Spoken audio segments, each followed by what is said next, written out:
G'day, good morning, good afternoon. It's Roger Roadside here saying hello.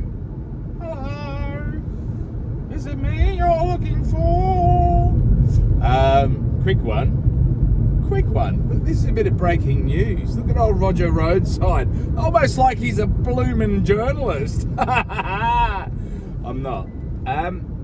But apparently it's just been released that Mandelson, you know, that old pervy sort of sex party loving, allegedly, politician, apparently he failed his security checks before he got put into his position as a US ambassador. It boggles the mind, because someone would have had to have seen that, and someone would have either had to have flagged that and said, listen, person higher down the, up the chain, this has come back as failed, the security checks.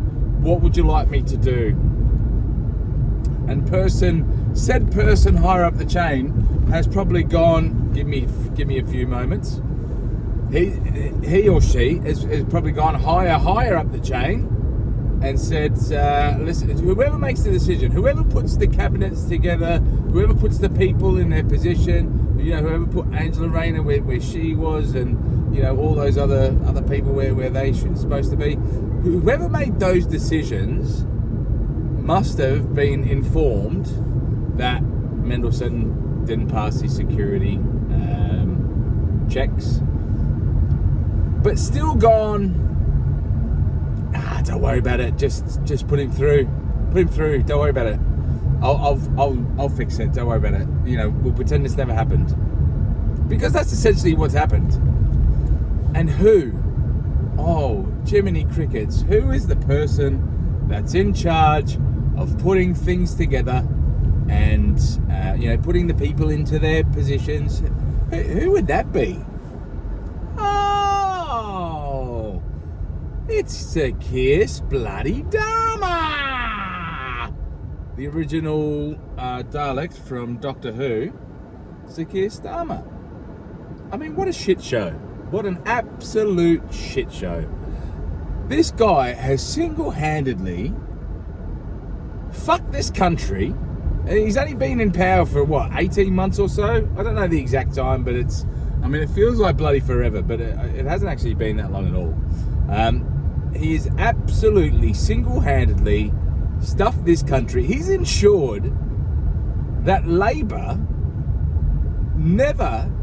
look, for all the stuff-ups of the Conservatives and all that sort of stuff, they had 14 odd years in power. They had 14 odd years, and a few bits and pieces here and there, stuff things up. That's all right. They still had 14 years in power. This guy Starmer has stuffed it up for Labour. If you were Labour, and if you're like a young politician or something like that, and you get into power, along with Starmer, a couple of years ago, you're going, yes, we're on the right track here. We're going to have a shot here. We're going to be in bloody power now for the next 10 to 15 years, because the last mob have been in there for nearly 15 years, and blimey, we're a lot better than them. So, we're going to be in power for ages. So, bloody, tickle your fanny and fanny's your aunt. And I'm going to be, this is going to be my office for the next 15 years. 18 months later, you're a part of pretty much the most hated political party in the country. And it's all thanks to Sir Keir Starmer. And this just emphasises not only the fact is he out of his depths with regards to his position, but he's also a lying, weaselly little fucker, because he's been made aware that Mandelson didn't pass these security checks. He has to have been. He's probably going to deny it, but he has to have been notified of it.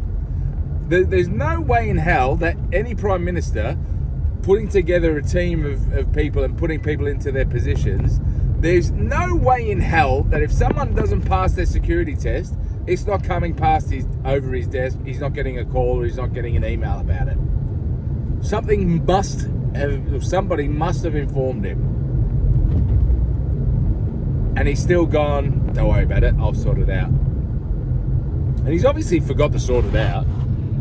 He's obviously forgot to do that. So, stupid him. But, that's essentially the situation. So, breaking news. I mean, what are your thoughts on it? Do you think this is something that will be the end of Sir Keir Starmer? Will he, sir, be stripped away? Because I tell you what, it kind of leaves a bad taste in my mouth to have to mention his name and feel obliged to put the sir in front of it. I just despise him. I just think he's absolutely single-handedly ruined this country. He hasn't, for all the lies that he puts out. Oh, we do this and we do that. You haven't done fuck all, mate. You've talked about doing a lot of things, but you haven't really done all free breakfast. It's not free, mate. We pay for them. The taxpayer pays for them. You say that they're free because you're using our money to bloody pay for them. Anyway, I won't go on a rant. I won't. That's a lovely place. Look at that. Oh, chicken Chinese. But listen, what are your thoughts? Get your thoughts down in the comments below. And I've said this a couple of times in the previous videos. It is imperative that you get involved. It is imperative that you subscribe to the channel. Not just for me. I don't matter. For me, it's got nothing to do with me. But what it's got to do with is we can no longer just use our votes to show what we believe to be common sense or what we believe to be the right thing.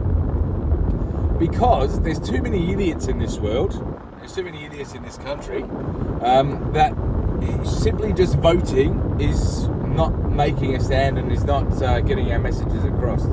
So as silly as it may sound, actually documenting our thoughts and collectively pooling it and attaching it to a video like this, it just documents how we're all feeling. And look, maybe you think I'm being an idiot, maybe you think I'm being silly, and maybe you think Sir Keir Starmer's got nothing to do with this, and this won't be any skin off his nose.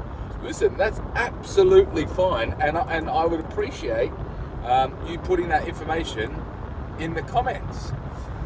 But I believe that there's probably a fair few more people that will think that this is yet again another example of his ineptitude, and that will most likely, hopefully, be the evidented in the comments. So look, long story short, get your comments down below.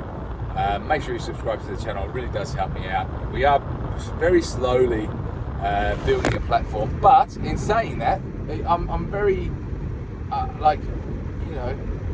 I'm very humbled by the fact that there are people that are supporting and there are people that are getting behind, and I do really, really appreciate it.